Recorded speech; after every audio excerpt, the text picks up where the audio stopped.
Today we're here with Dr. Robert Kofi. He's an MD, PhD, and MBA, so real, likes schooling a lot.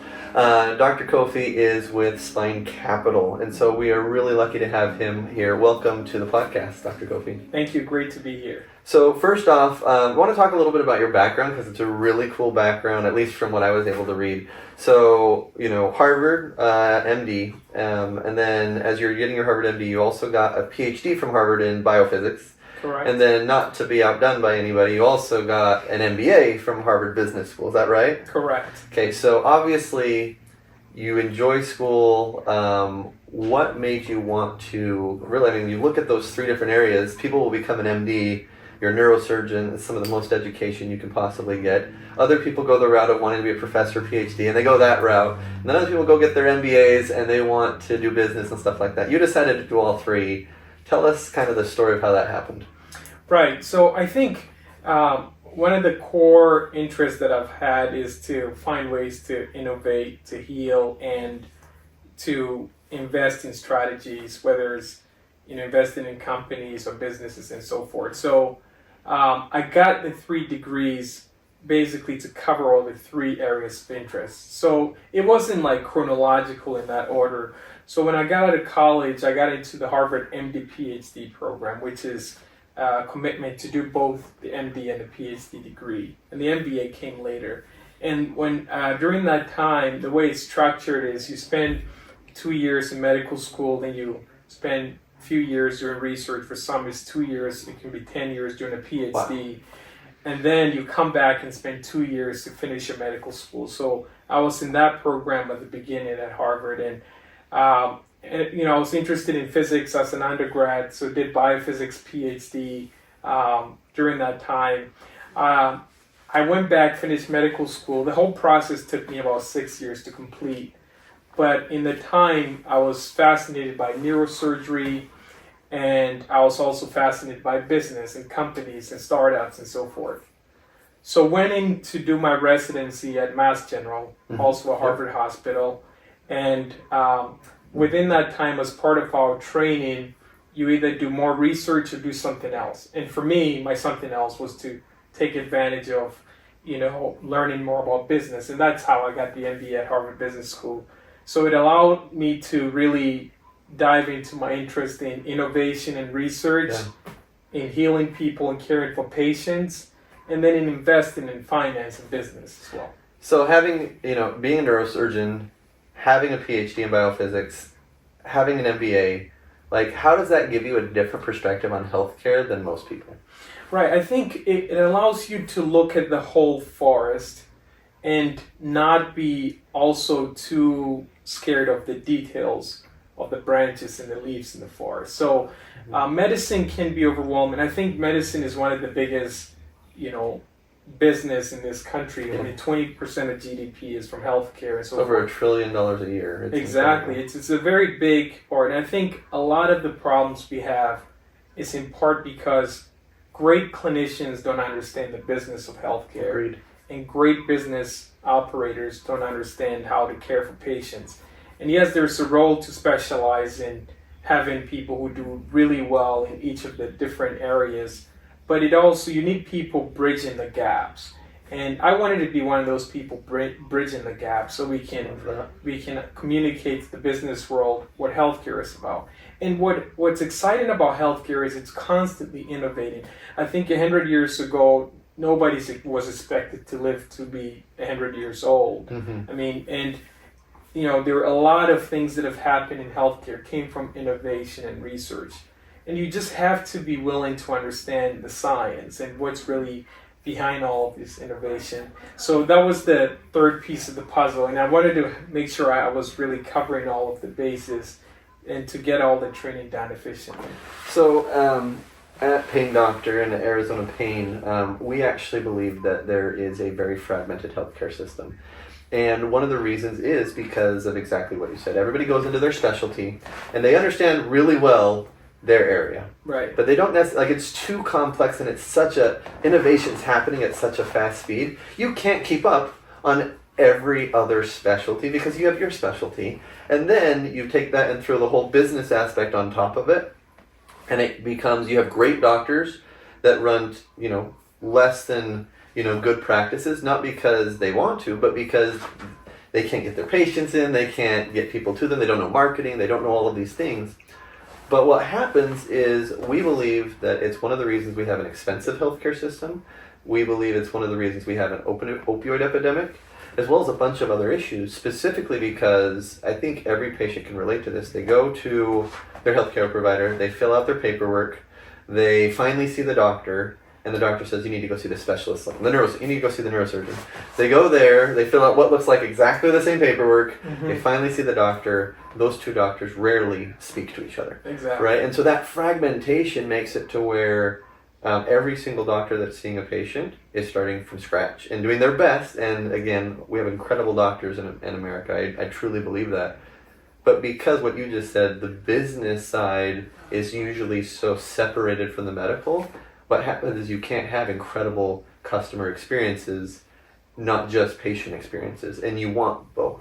Exactly. And so from your background, how do you feel like we can solve that fragmentation I just described? How can we solve creating a great customer experience as well as a great patient experience? No, that's a great question. I think one of the things that we didn't learn in medical school was that the fact that a patient needs to be treated like a customer. Not in a way like you want to make money off the patient, but just to make sure what you're going through is not something that is a bad experience for them.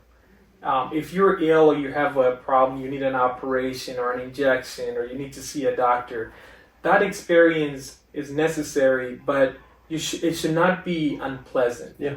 And I feel like because it takes so long to train to become a doctor, and the fact that the training doesn't allow you to treat patients like customers and make that experience pleasant for them, we tend to become arrogant and we treat the patient as just a disease and so forth. And that's created a lot of problems in that there's dissatisfaction among the patients, and then the patients are not well informed. They don't feel like they're contributing to the care process. That's why what you have at Arizona Pain makes sense, because you've identified that this is a fragmented system and it needs to be integrated and it needs to be optimized to make it a great experience for patients. So when I started Spine Capital, my hope was to just remove that stereotype that the doctor is, the god of medicine and has all the answers and so forth, and then tailor the care to the patient, the patient's experience.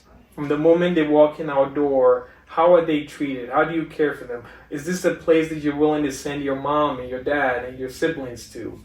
And so like that idea is a business idea. Yeah. Because in business, guess what? If you don't do that, you lose your customers and you can't survive as a business.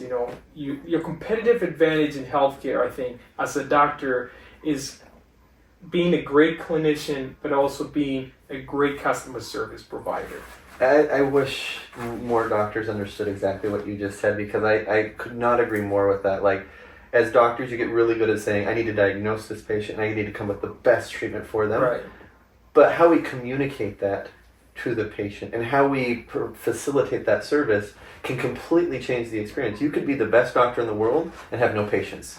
Why? Because you don't have good bedside manner. You don't create a good customer experience, right? And so I do feel like there are great doctors that are not as successful as less good doctors, but because those doctors have such good bedside manner and communication, they may be, slightly less good at diagnosing a patient, but they see a lot more people because they create good, real relationships with their patients. So on that topic, I like Tesla. So I own a Tesla. I love Tesla.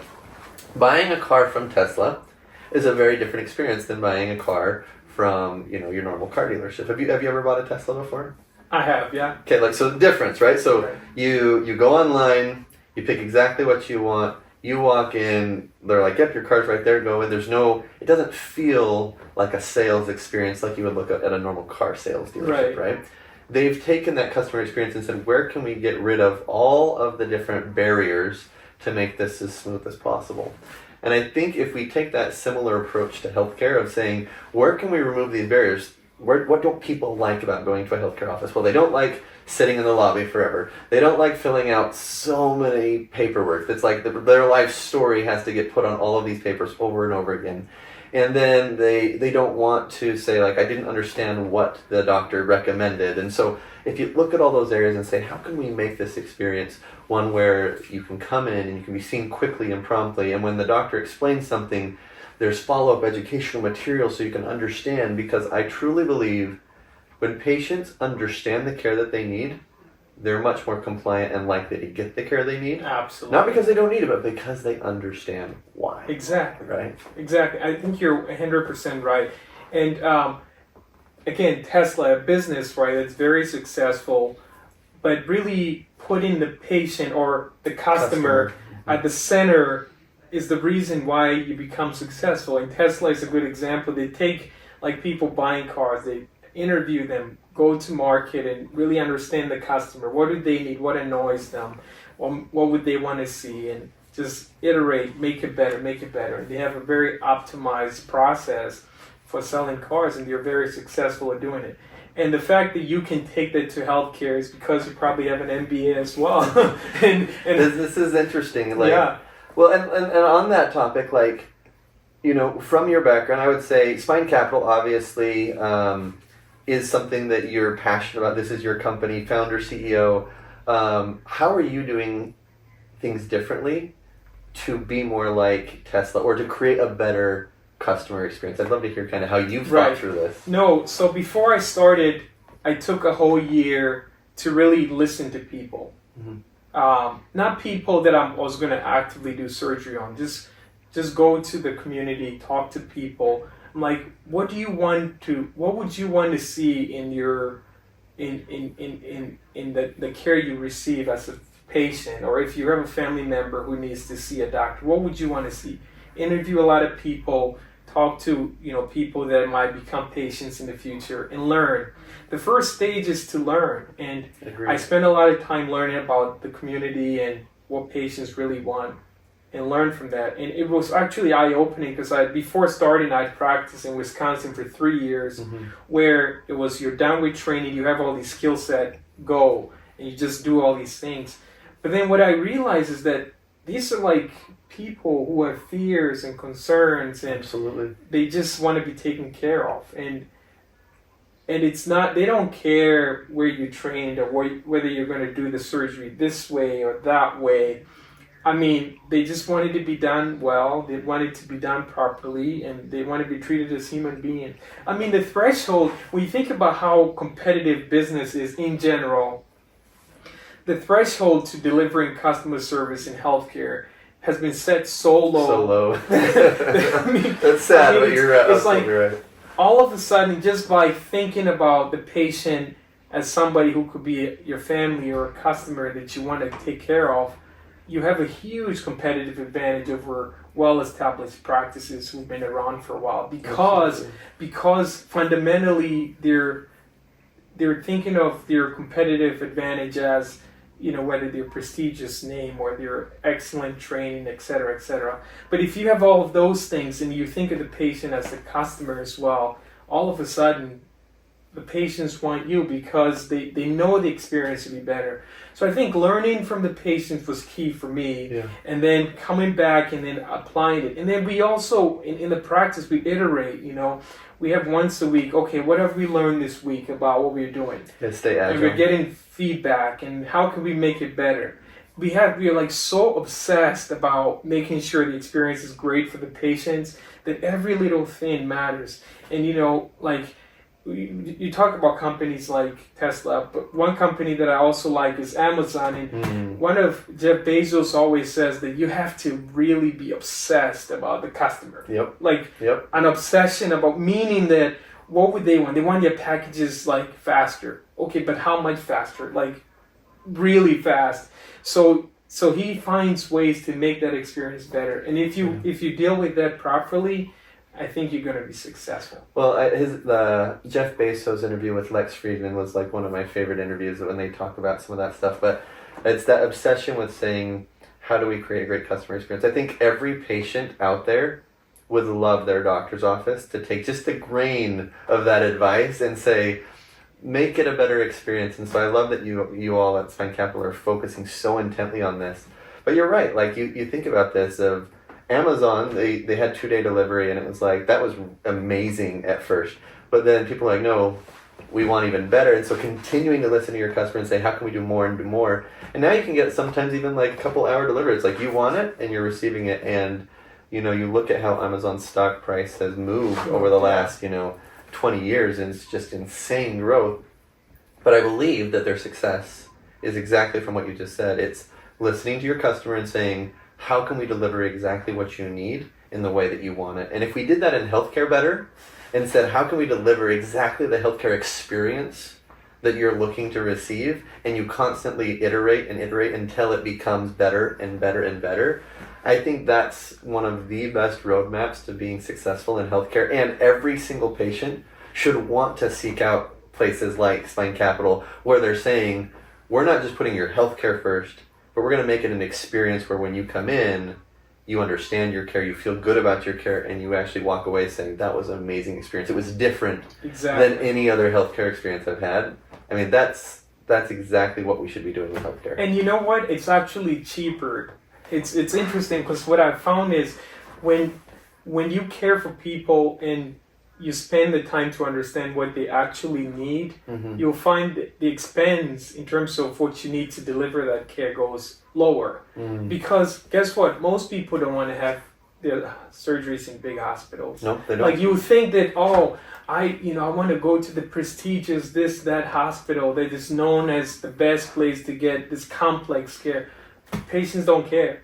They want to go someplace that's safe, someplace that is efficient, someplace that they'll not be treated like a number. Yeah. So they'll rather go to some place with those qualities, and guess what? Those places are cheaper. Or you think about, okay, there's this way or that way to do an operation, but the patient really doesn't want, the surgery to, they have a certain outcome they're hoping for. And so you don't have to spend all these resources trying to figure out, what's the best thing to do for this patient. You ask the patient, you have the medical knowledge, and do what the patient wants. That's amazing. It's cheaper. You create a lot of value just by listening to people. I think that the numbers on medical waste every year was like 25% of all healthcare expenditure is medical waste. Yep. And so, it's like getting unneeded care, getting unneeded labs, getting all these things that aren't needed. There's a lot of things that fall into waste, but the fact that $1 in $4 that we spend on healthcare isn't even going towards solving a problem is an insanely big number when you look at how much we spend in healthcare. But you mentioned something I'd love to talk about a little bit more. I'm sure patients don't understand this, but there is a lot of momentum about taking things out of hospitals and into surgery centers. And that is a really good move for the patient, but I think a lot of people may not understand why. So let's dive into that a little bit more, of why the movement of certain surgeries out of hospitals and into more of a surgical centers type setting is a great thing for the patient, and it's a great thing for payers as far as you touched on costs. So let's dive a little bit deeper into that. Sure. And talk about that. So first off, from a patient, why would a patient want to do care at a surgery center over a hospital besides cost? Because we're going to come back to cost. Right. So I think it's about the experience, right? When you go to a hospital, let's say you're having a microdiscectomy, which is a very simple operation where you remove a herniated disc in somebody's back. If you did that surgery in the hospital, first off, just follow the process for getting the patient in the door and out the door, okay? So in the hospital, they'll go to a pre-op area where there's 30, 40, 50 people.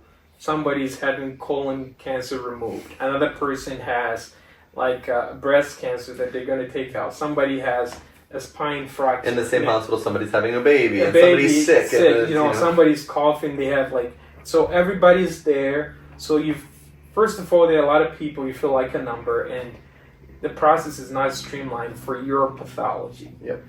The second thing is, because it's a hospital, it has to operate with every resource necessary to deal with every possible complication or issue.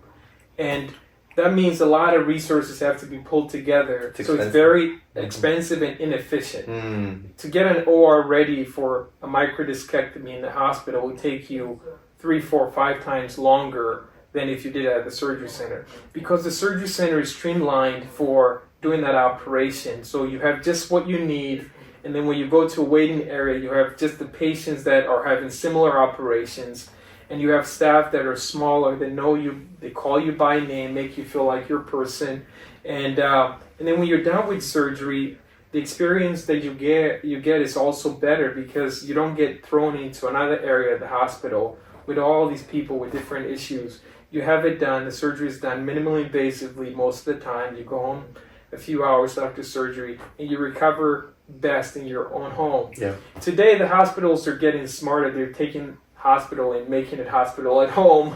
But ultimately, you want to get surgery done in a place that does a lot of the kind of surgery the patient needs, does it efficiently, and gets the patient home. Yeah, so just to recap on that, if you do go to a surgery center that only does spine surgery and pain, for example, and doesn't have to do everything else that you're saying, like all the cancer and all the other things that you mentioned, that team should be better at supporting those surgeries, because that's all they do every day. Mm-hmm. So you're going to create efficiencies, which you mentioned. That's going to lower costs, which is great. And then also, they should be better at supporting the doctor, because this is the only type of surgeries that they're doing all day, and you're used to the complications, you're used to the issues, because that's what you see every single day, and that's right. what you work on. But we talked about one other thing that I think is really, really important from a patient perspective, which is nosocomial issues, right? Nosocomial diseases. So why don't you explain kind of how that plays in part with why hospitals and why that's an issue at hospitals, and why going to an ASC decreases that? Right, because like you mentioned, you're getting patients with all different pathologies. And they're all coming from different parts of, the town or the community. So can you explain nosocomial really quick? Right. So this has to do with primarily infections that mm-hmm. you might obtain, not because, let's say you go to a place to have an operation, another patient has been in the hospital, and the doctor who's going to take care of you after surgery sees that patient in the hospital and comes and see you, and then they transmit the disease to you. It's basically, hospitals are where a lot of the sickest people go to. Yep. So it's very common to get diseases, infectious diseases primarily, that are localized in the hospital setting, because that's where a lot of the sick people get treated for them. Yeah, so because of that, if you have a simple surgery in the hospital, your risk of getting these infections is higher, because that's where they are. And so all the nurses and the doctors that are roaming about in there, they may become immune to them, but you will be exposed to it, and your immune system may not be able to handle it. You're going in for one condition and may come out with another Exactly, condition. You get another condition. And in the surgery center, it's almost unheard of, because if, first of all, you're coming in, and often at a surgery center, all the people coming in are coming for the surgery that you're here for, and a lot of them are not sick with very complicated issues, and they're not in a bed that is thousands and thousands of people have been sleeping in, and so the risk of an infection is just lower, just by the nature of the beast. And so it's a great way to avoid nosocomial infections, and also, because of how streamlined it is, you can optimize processes to decrease the risk of an infection, for instance, because the surgeries are all similar, and therefore you can kind of optimize, and you can get better quicker and faster and so forth. Absolutely. And I know some people may be concerned, I'm going in for neurosurgery. This is complex. Why isn't this being done in the hospital? And so we've already touched on some of the reasons why, avoiding, other sick people and diseases they have, having better support, having more streamlined. But as far as safety, can you talk to that as far as for major surgeries and stuff like that, the safety difference between an ASC or a hospital? Are they the same? Are there advantages? What are those? Right. There are surgeries that can only be done and should only be done in hospitals. That's the first thing. Mm-hmm. There's.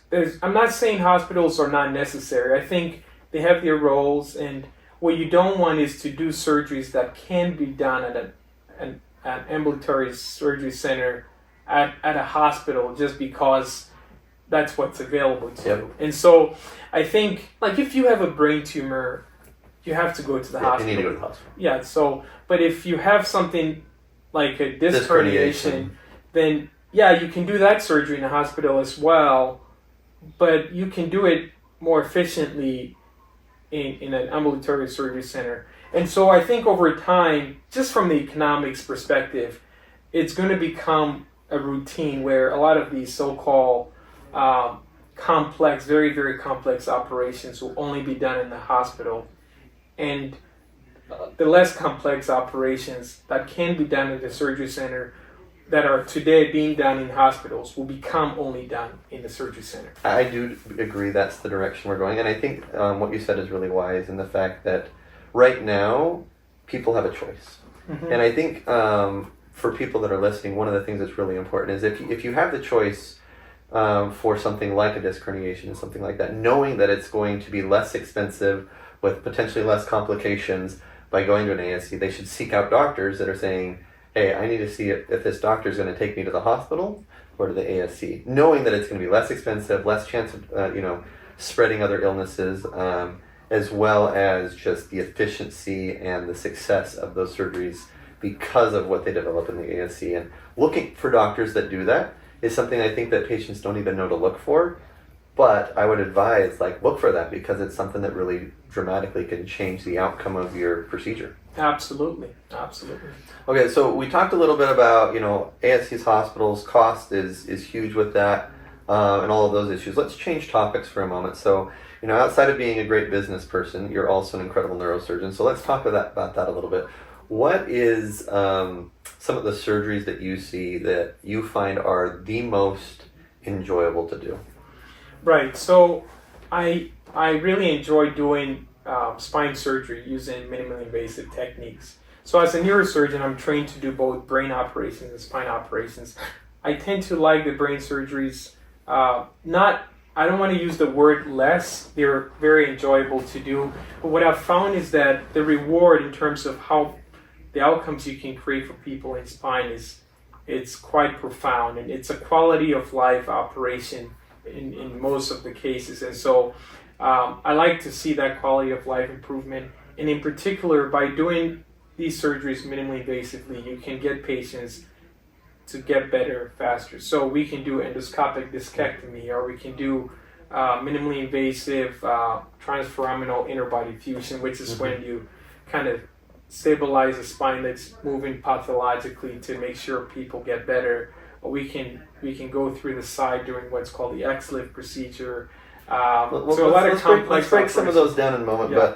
But you mentioned something that's really important. So you said brain surgery enjoyable, but is it safe to say brain surgery is more life-saving, spine surgery is more quality of life between those two? Not always, but generally. In general, that's the case. It's hard to operate on somebody's brain solely to improve their lives, their quality of life. I mean, it's often a life-saving issue.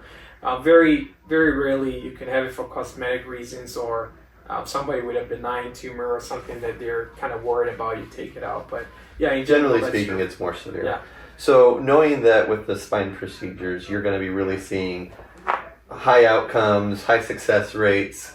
Usually those patients, when they're done, they're going to be really happy because of the quality of outcome. But you mentioned a couple different things. So we did a really great interview with Dr. Brian Lee from Barrows recently. We talked a lot about minimally invasive versus more open or maximally invasive types of surgeries and stuff like that. And you mentioned a couple of them. I want to just kind of get into it. So you mentioned an XLIF. First off, there's O-lifts, and A-lifts. There's so many.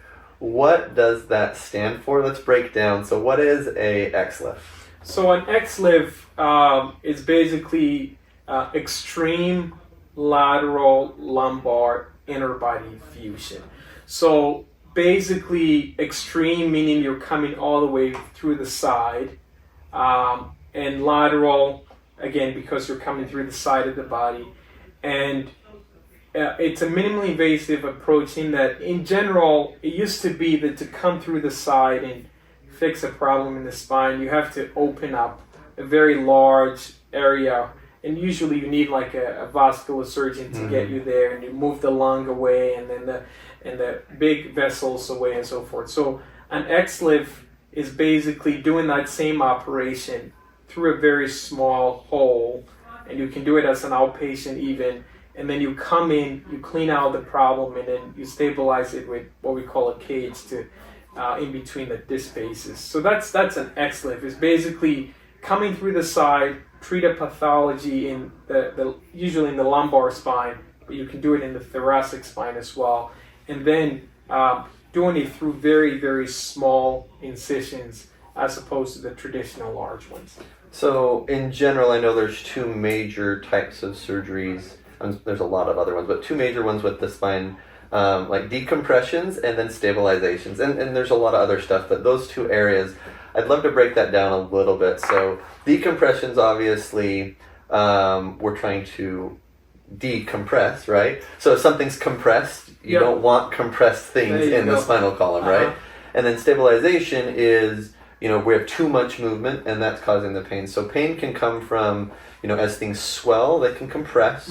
This could be a disc, it could be a facet, it could be a facet hypertrophy. Like there's a lot of different things that can cause that compression, versus we can have too much movement and that's causing the pain, right? So between those more decompressive and those stabilizing surgeries, how would a patient know, when they need one or the other, when they should talk to a neurosurgeon about these things? So what are some of the common activities of daily living that may be affected, or how does this manifest in the patient's life, one versus the other? Right. So the most common manifestation is pain. There can be pain in the back itself, pain shooting down the legs, or pain in the neck, shooting down the arms. There can be problems with numbness and tingling, and in very profound cases, people become weak. Muscle loss and wasting. They have wasting. They can't move their arms or their leg properly. So if you have any of those symptoms, you have to definitely see your neurosurgeon, your spine surgeon, to figure out what's going on. Decompression is, like you said, when the pain or the symptoms are caused by a nerve that is under pressure, either direct compression from disc herniation or arthritis, or a ligament that's overgrown. And decompression simply means to go cut it out and make sure that pressure is room and space, and create room around the nerve. A fusion or a stabilization operation usually is needed when the pain is caused by pathologic movement, like the spine can slip on itself, and then you can have nerves that are compressed because of that slip. And the only way to do it is to pull it back to its anatomical position and then stabilize it, meaning to keep it there. And that's when you need screws and rods and stuff to kind of keep it stabilized.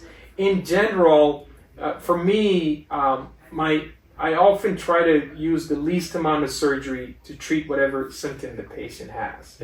So it's not about just doing whatever is complicated to kind of solve the problem, but find what will give the patient the best outcome while damaging very little of your normal anatomy. And that's where minimally invasive techniques are important. And also fusing the spine only when it's necessary. Absolutely. Because inevitably, when you put hardware into people, you change the biomechanics of the spine. So you have to be certain that it's truly necessary. Well, yeah, so an example of instability may be like a spondylolisthesis, right? And so as the two vertebral bodies begin to move, it starts to slip forward, right? And then can even slip off, which what is that, spondylopathy, right? Yeah. And so again, as we look at that needs to be stabilized if it's beyond a certain point. But anytime you stabilize, it's also going to create that segment no longer moves. So you're going to have hypermobility somewhere else potentially, and we begin to see that up above. And so that's why the decision to create a fusion is one that it's absolutely needed when it's needed, but having a doctor like yourself that's going to say, we're only going to do it when it's absolutely needed, because we're going to be creating the potential for different wear and tear throughout the spine, and we want to do that only under circumstances when it's absolutely needed. And I think that people can be really afraid of going to orthopedic or neurosurgeons because they say, they're just, I've heard this saying from patients many times, they're like, if it's a hammer, everything looks like a nail, right? And so they think, if I'm going to go to a surgeon, what are they going to recommend? They're going to recommend surgery. And so one of the things that's really important for us with our patients is sending to providers like you, where we know that, yes, you know what, if surgery is needed, they're amazing surgeons and they're going to do a great job. But even more importantly, if that type of surgery is not needed, they're going to say, we don't need to go that route, let's go this more conservative route, or let's go this more minimally invasive route. And I think for us in the pain world, it's really important for us to have great doctors to send to that are really good at that differentiation. So thank you for being one of those doctors. But the other thing I was going to say is, let's talk about when to do, we talked about this a little bit with Dr. Lee, but when minimally invasive, which is something that everybody has heard, it's a hot button, people want minimally invasive, when it's appropriate and when it's sometimes not appropriate, and just touch on that for a moment. Right, so minimally invasive is, in general, it should be the first thing you think about for a patient's problem, I think. Because we've known the open techniques have been around for a while, we know that you destroy a lot of tissues to get to fix it, before you even get to the pathology the patient has. But there are some pathologies that it just doesn't make sense. Mm-hmm. I'll give you an example. Let's say somebody has a scoliosis, which is a big curve in their spine. If it's not a severe scoliosis, what I often do is I can fix the scoliosis using minimally invasive approaches, and maybe 4 or 5 levels coming through the side and correct it through a small hole and put screws in the back. So you have very small holes. But if somebody has a big thoracolumbar scoliosis, that's a scoliosis extending from your upper back all the way down the spine, I can still correct it with minimally invasive approaches, but I would need like 27 holes on your sides and like spend 3-4 days trying to fix your spine. At that point, you're like, okay, so 24 little holes versus one big cut in the middle, it's like a wash in terms of how much damage you're going to cause to a patient. And the amount of anesthesia you're going to need to do that minimally invasively also has negative consequences. Yes. So when it gets to that extreme, I think you just go through the traditional method and open the whole thing up and correct it. But what I've found is, in my practice, those are very uncommon. Yes. To have such profound pathologies where the only option is open. So again, it's a thinking process where you do minimally invasive first if that's feasible, but not go beyond and use a doctrine approach to say every pathology has to be treated minimally invasively. And I think that's one of the things you see with a lot of the surgeons that are either newer or that have really done a good job of keeping up to date on the most new and recent technology, is they're going to go more with that minimally invasive, whereas some of our doctors that are extremely experienced, they may stick to some of the things they learned when they were in school, which is great, and they're very good at those because they've practiced that over and over again. Right. But I think that it's important to say, like, when you're looking for a doctor and you're trying to find somebody for a procedure, just as you said, sometimes minimally invasive is not an option. And if you're feeling like you want to look for minimally invasive and you're like, I want this minimally invasive, and they're recommending open, like an open technique instead, maybe you want a second opinion, but at the same time, like, recognize sometimes that is better for you than not. But at the same time, if you're going to a doctor who has kept up on the education, knows the minimally invasive techniques, and you know they're really good at that, and that person's recommending an open technique, I think that should give you a lot of comfort knowing this is the only option that's best for you.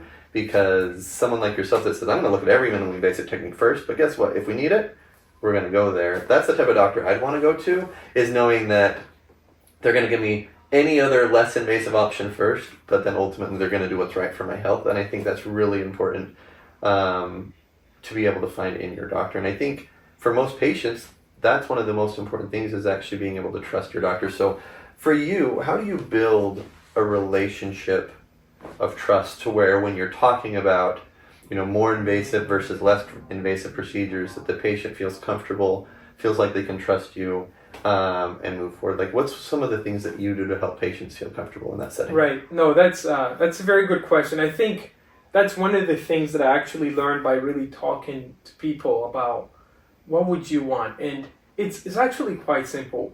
You have to reverse the role. Just imagine yourself the doctor as the patient, Yeah.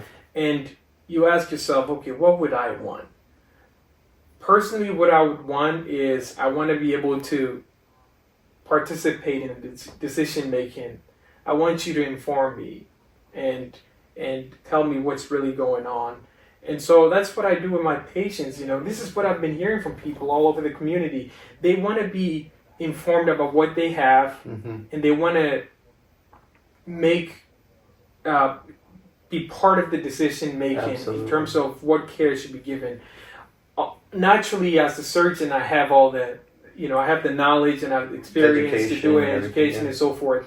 But one of the key things, you have to be able to communicate clearly, meaning not using large jargons and so forth, clearly in a way that will make things very easy for patients to understand. Mm-hmm. And so I do this thing. So, I'll talk to an older person, and just bring it somebody who's like in their 80s, 90s, doesn't read a lot, doesn't know about, what technology is, this and that. Try to explain an MRI to them, for instance. Yeah. And get that experience where you can explain it to anybody. And they don't have to be sophisticated. Get it in a way that they can understand. And I do that with all my patients. I show them the images. We go through it all together. I never I don't send them a radiology report and say, hey, this is what you have, this is the surgery, sign up when you want to do it. We talk about it. So these are the options. And if it was me, this is what I would want. And just by getting them involved, I've found that people, I get to create a relationship with them, and they feel like they can call me anytime. And I give them my cell phone number. I mean, you become family. Here's my cell phone. No secretaries, call me. And That's it's a good interesting. customer It's like when you give somebody, it gets personal. Yep. Because think about it. They're giving you their life, to take care of. When you do surgery on somebody, they're literally, under general anesthesia. They don't know what's going on.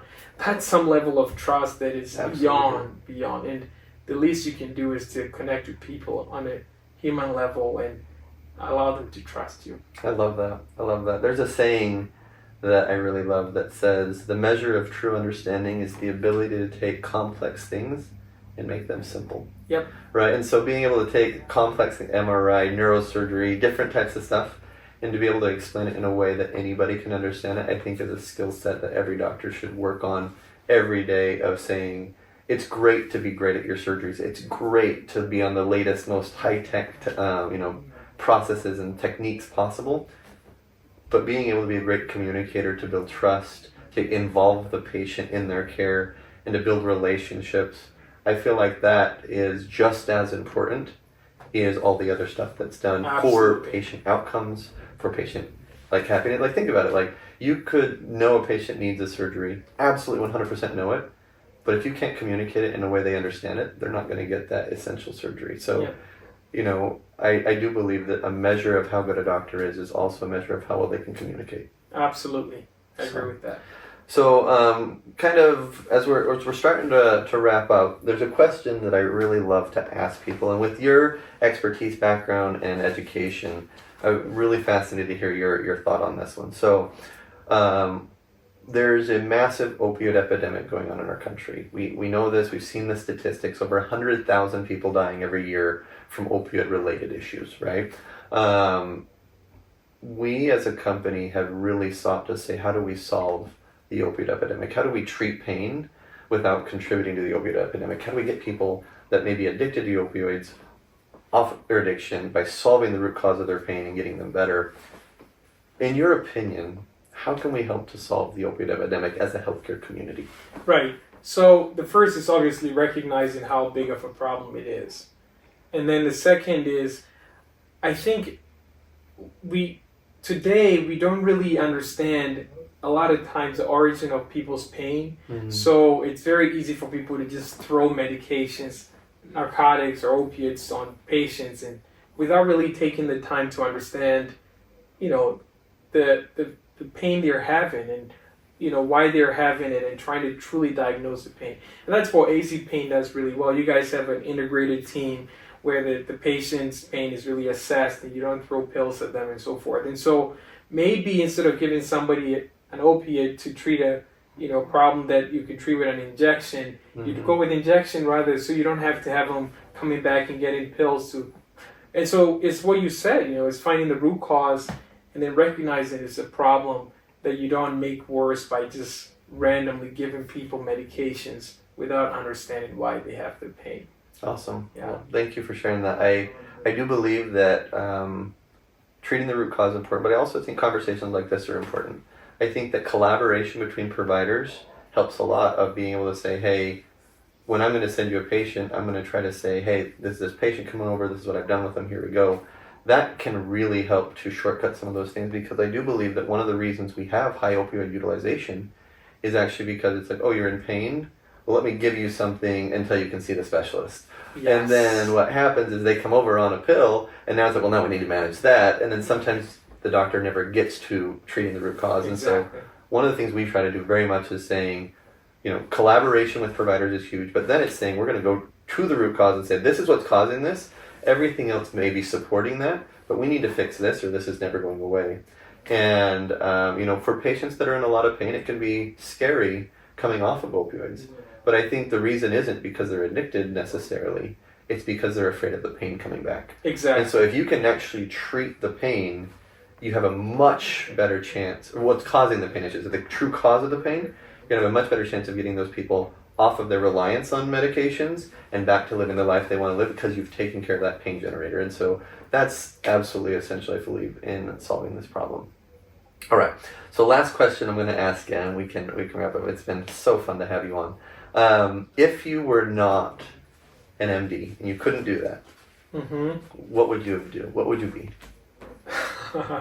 No, that's a very interesting question. I think if I could not be an MD, I probably will be interested in running some kind of corporation, like a business. Not necessarily in healthcare, although that would be the natural. Right. Natural. But I think I like the idea of leading people to achieve something extraordinary.